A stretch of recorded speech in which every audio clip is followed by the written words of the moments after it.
nabimbura mu birongo nakoze urugamba rutari rwigendaga Mudira nkaya badinze mugabo wije babatenye mpagaza mehego rw'amaboko kuma kuna inde ya zahara kuma sapa mu ruganda siwuje gotra gerwa sordu nhamad ruga imana hamaze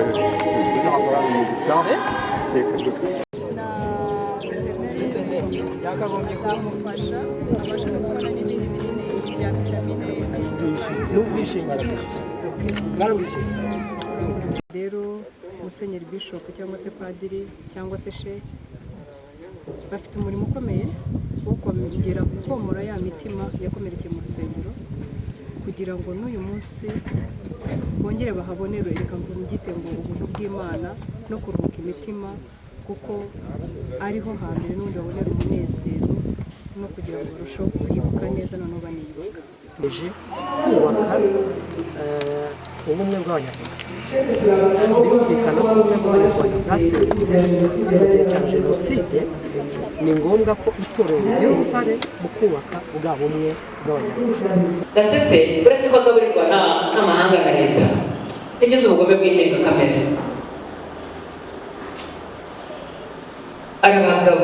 aragaburirwa afashwe neza umuryango uramusura arangije ubugome yagize yabapfutse mu maso abacisha muri uyu muhanda abacisha Ingarama arangije arabazamura bajyana ibyuma babafungira ibyuma kugeza igihe ejo bundi Jenoside yabereyeho abantu babajugunya mu mwobo bafata amakara bafata esanse barangiza baratwika. Ubutumwa rero n'umuryango Ibuka twatanga ntabwo bubarambire. Icyambere byinshi babivuze twabyumvise mu kiganiro inyigisho zagiye zitangwa ariko nta nubwo ubundi biba binoroshye kuvuga nyuma y'ubuhamya cyane cyane noneho nko ku mateka nk'ariya mwumvise John yanyuzemo ntabwo biba byoroshye ariko ubutumwa njye natanga ndabanza nibande ku rubyiruko.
Mbere y'uko nanone dusobanura ku ijambo ry'Imana kugira ngo dusabe abacitse ku icumu gukomera no kwihangana no gukomeza kugira ibyiringiro no kwibuka ariko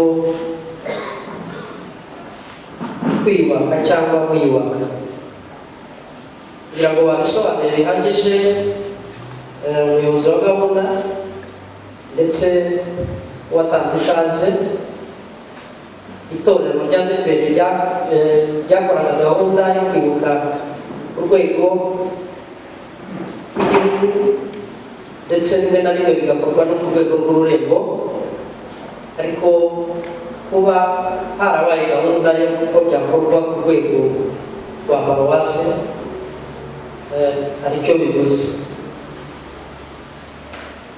Reka dushingire kuri iri jambo ry'Imana rero tuganireho umwanya utari munini.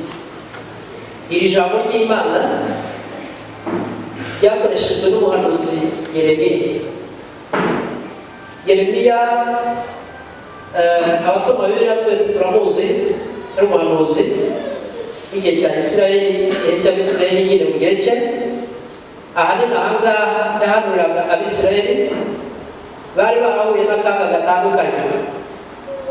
Abisirayeli bahuye n'akaga gatandukanye. Buriya iyo uvuze amateka y'Abisirayeli ukayahuza n'ay'Abanyarwanda ntabwo bitandukana cyane, ko hari aho bahurira henshi, cyane cyane kuri jenoside, kuko n'Abayahudi cyangwa Abisirayeli bayikorewe n'abandi bantu, cyane cyane Abadage n'abandi bari babashyigikiye. Ariko si kuvuga Abadage gusa, kenshi Abisirayeli bagiye bahura n'akaga gatandukanye mu bihe bitandukanye. Muribuka ko hari na Sawuli imwe ivuga ngo twicaraga ku migezi y'i Babuloni tukarira iyo twibukaga Siyoni. Hari n'iyindi Zaburi ivuga ngo ubwo Uwiteka yagaruraga abari baranyazwe, icyo gihe twari tumeze nk'abarota, kandi akanwa kacu kari kuzuye ibitwenge. Maze gutera Yerusalemu ahanyaga inshuro zirenze imwe, maze kuhanyaga abantu benshi, yangiza n'ibintu. Yerusalemu arayisibaga, hanyuma atwara n'abantu benshi, abajyana i Babuloni. Ari naho Daniyeli na bagenzi be bagambiriye kutiyamisha iby'ibwami. Kuri iki rero avuga ngo Imana izagirana isezerano rishya n'abantu. Noneho tureke kumva Abisirayeli cyane, kuko aya magambo n'Abanyarwanda mbwira. Kandi haravuga ngo nzongera kukubaka nawe uzaba wubakitse. Mu by'ukuri reka iri jambo turishyire mu mateka yacu turyumve. Nubwo hano mbona urubyiruko ari rukeya nk'uko babivuze, ariko abakuru bari aha ngaha babonye amateka y'iki gihugu, bakabona ishusho yacyo, bakabona ukuntu cyasaga, ndavuga nyuma ya jenoside gatoya, bakabona amatongo, bakabona abantu bihebye, bakabona abantu bari kure, bakabona abantu nta nzu, bakabona nta nka, bakabona nta muhanda, bakabona nta mutekano. Nubwo leta yabohoye Abanyarwanda yakoraga ibishoboka byose kugira ngo ibasubize umuntu, ariko abari bafite ibyiringiro byo kuzaba bari bake. Ndetse navuga ko nta nabo, kubera yuko umuntu yavugaga ngo niba ndokotse uyu munsi ariko sinshobora no kumara ukwezi, cyangwa niba namara ukwezi n'umwaka sinawumara. Ariko Imana yo yari izi ko uyu munsi tuzaba tugejeje uyu munsi tukiriho. Niho rero yakoresheje iri jambo iremamo abantu ibyiringiro, avuga ngo nzongera kubaka nawe uzaba wubakitse. Imana ishimwe ko yongeye kubaka Abanyarwanda, tukaba twiyubatse, tukaba twubakitse, tukaba dufite ibyiringiro, tukaba dufite kubaho, tukaba dufite kubabarira, tukaba dufite gukomera, tukaba dufite icyerekezo. Imana ishimwe ko ubwo yavuze ko izongera kubaka kandi tukaba twubakitse, turashimira Imana ko yabikoze. Ikindi, uzongera gutera inzabibu ku misozi y'i Samariya, hanyuma inzabibu ndetse urye n'imbuto zazo. Ibyo ni ibyiringiro biremwa muri twe, ariko tubiheshejwe n'ijambo ry'Imana. Kurikije amateka, nyuma ya jenoside nta muntu watekerezaga no kuba yatera n'imibyare, kabone niyo yaba y'iruhande rw'urugo cyangwa bakore n'akarima k'igikoni. Ariko Imana ishimwe ko yaturemye ngo ibyiringiro uyu munsi tukaba twarateye inzabibu, tukaba twarateye n'ibindi bihingwa bitandukanye, tukaba twambaye, tukaba turya, tukaba dufite insengero, tukaba dufite isoko, tukaba dufite ahantu hagutse, tukaba dufite umutekano, tukaba dufite ibyiringiro byo kubaho, tukaba dufite gukomera, tukaba dufite ejo hacu heza hazaza. Imana ishimwe ko yari dufite umugambi ukomeye cyane. Wenda iri jambo Imana ivuga ngo tuzongera dutere imizabibu kandi turye n'imbuto zazo, ntabwo nshaka kuritindaho, rirumvikana kandi turaryumvise. Ariko mu musozo w'iri jambo ry'Imana, itorero cyangwa se abantu mwese muteraniye ahangaha, ndagira ngo mubasabe ibintu wenda bibiri gusa, nagasabye bitatu, ariko musabe ibintu bibiri dushingiye ku ijambo ry'Imana. Ubundi kugira ngo wibuke ariko uniyubaka bisaba ibintu bibiri. Icya mbere ni ukugira ubutwari, ni ukuba intwari, ukaba intwari, ugahagarara ushikamye, birumvikana, wishingikirije ku ijambo ry'Imana, wishingikirije ku gihugu cyiza, wishingikirije ku mutekano uhari, wishingikirije ku bumwe abanyarwanda bafite, ugahagarara ushikamye. Icyo gihe iyo uhagaze ushikamye kandi ukora ibyiza, burya uba wibuka ariko uniyubaka. Icya kabiri kijyanye no kugira ibyiringiro. Ngira ngo ni Zaburi imwe ivuga ngo haracyariho ibyiringiro. Ibyiringiro ubundi ntabwo ari ibintu bifatika, ntabwo ari ibintu biri tangible, bifatika, bimeze mbese nk'uko wabona mu rusengero. Ibyiringiro ni imitekerereze, ibyiringiro ni imyemerere, ibyiringiro ni ukuntu wumva ibintu.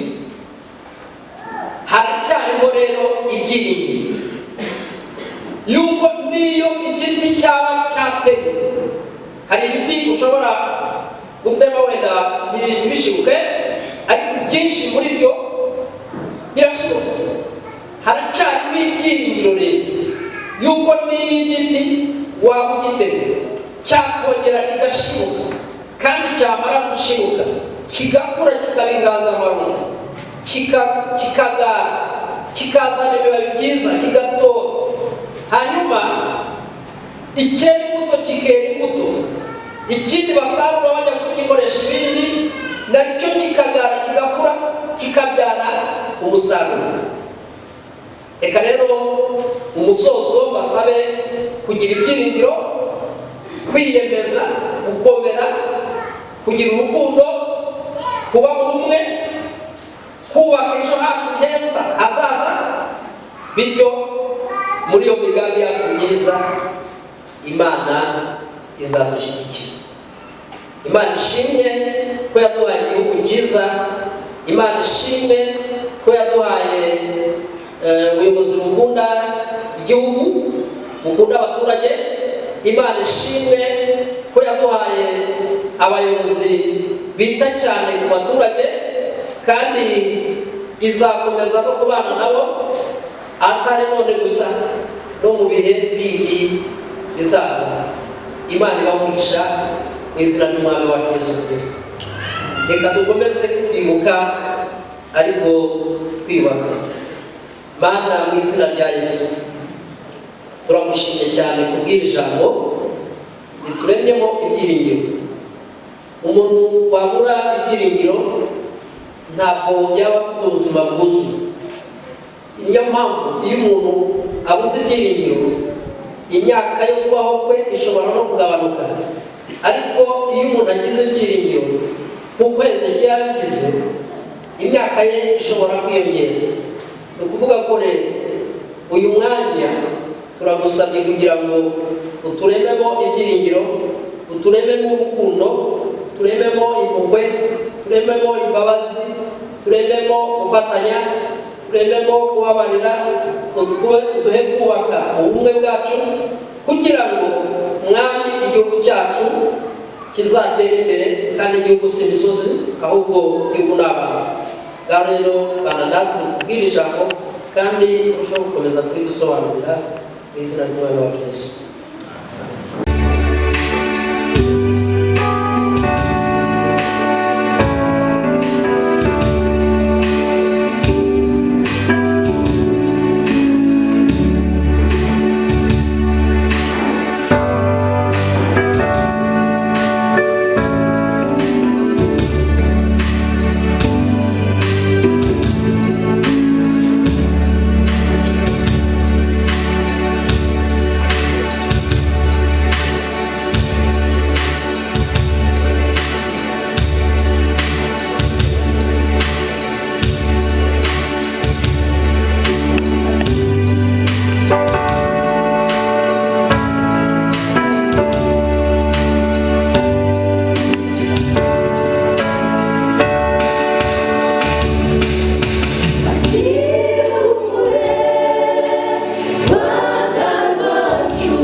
turibuka Bizimana Agustin uzabibagirwa.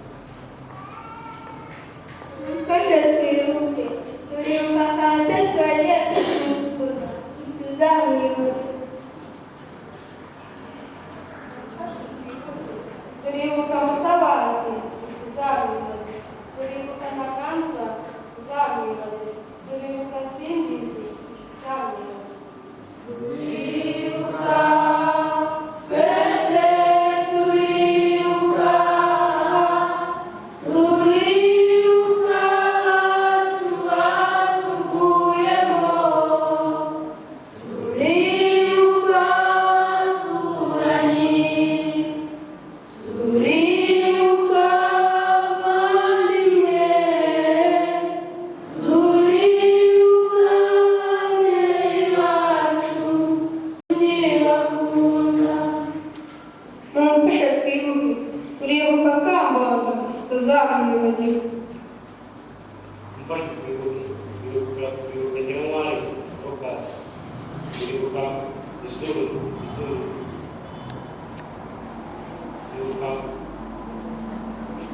turibuka Cogoza, turibuka Bizuru Apollinaire, turibuka Umwanya tuzabibagirwa.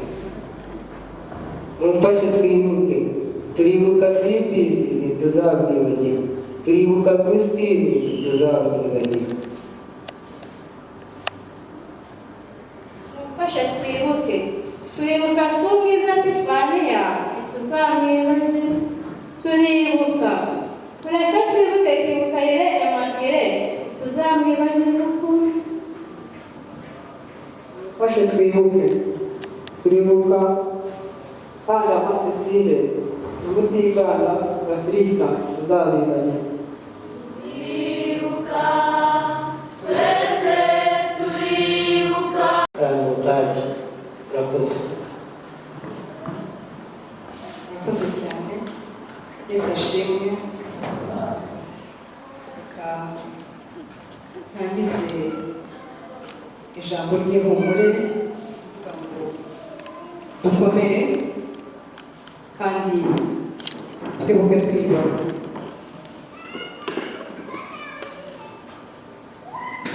Gahunda yo kwibuka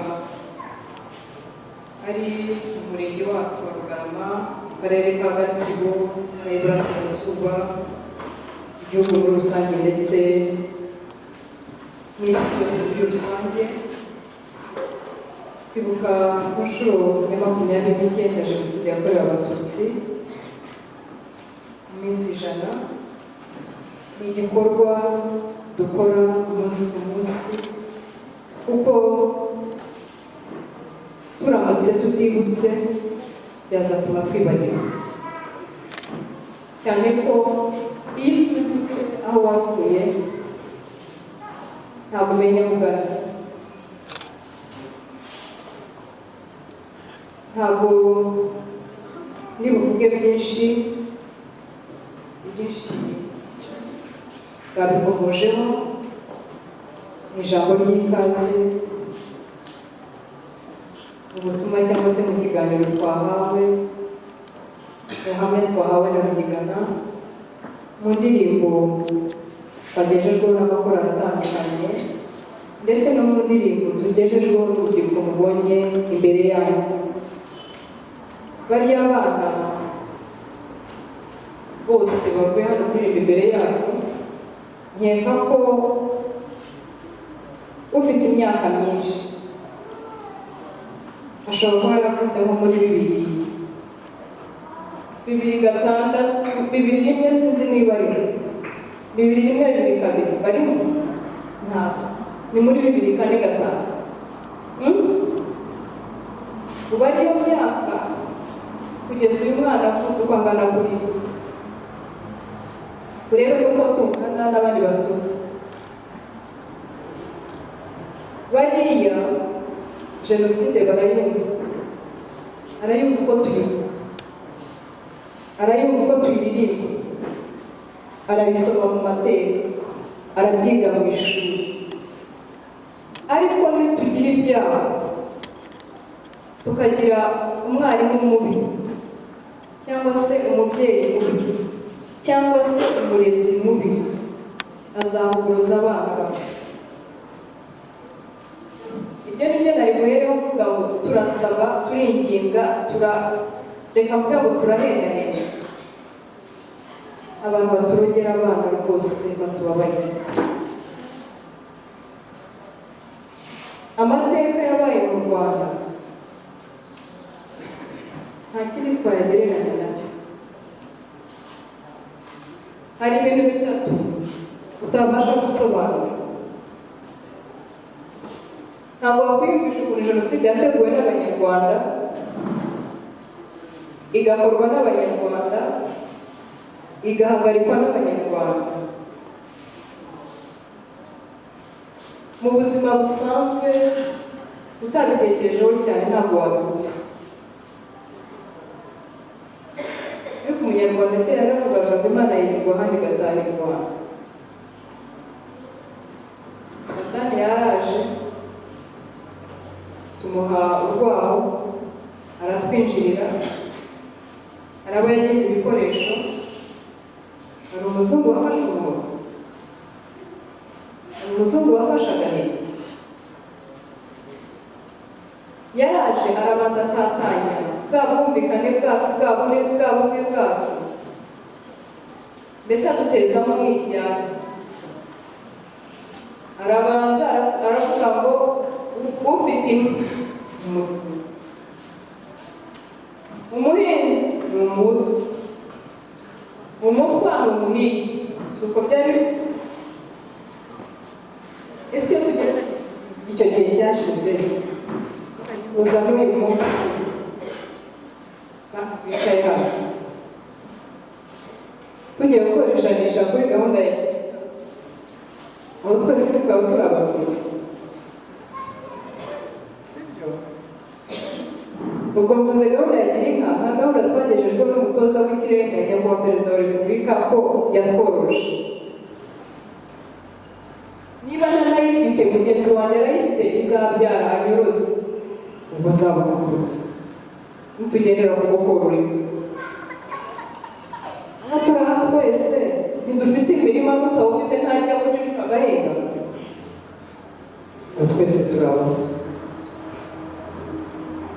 None se tujya mu ishyamba tugasenya tugakora ibyo dukora byose tukabajya mu ishyamba n'abavundi n'abaki.